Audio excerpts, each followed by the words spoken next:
Okay, alam mo rin mga sir, magtiwas sa pagmyaneron o birada.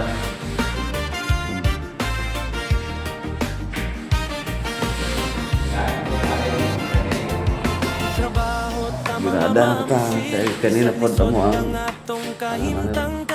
pinisyulo pa rin.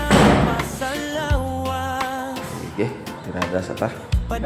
Gihapon, tas sa paning kamot, kay para makapalit tag bugas.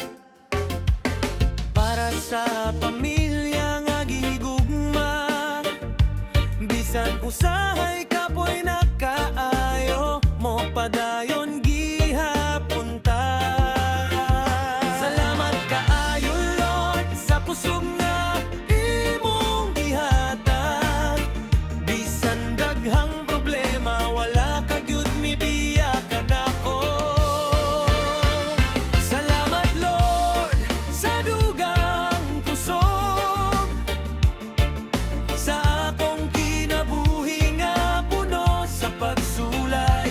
Bisan lison akong kahimtang karon, nagpabilin gihapon ko nga likon. Kay ikaw ang akong paglakom, ikaw ang akong sandigan. Basta naakalot sa akong giliran, makaya nako ang tanan. Adlaw-adlaw na ning kamot, bisan initug ulan akong giatubang, para lang sa damgo sa pamilya.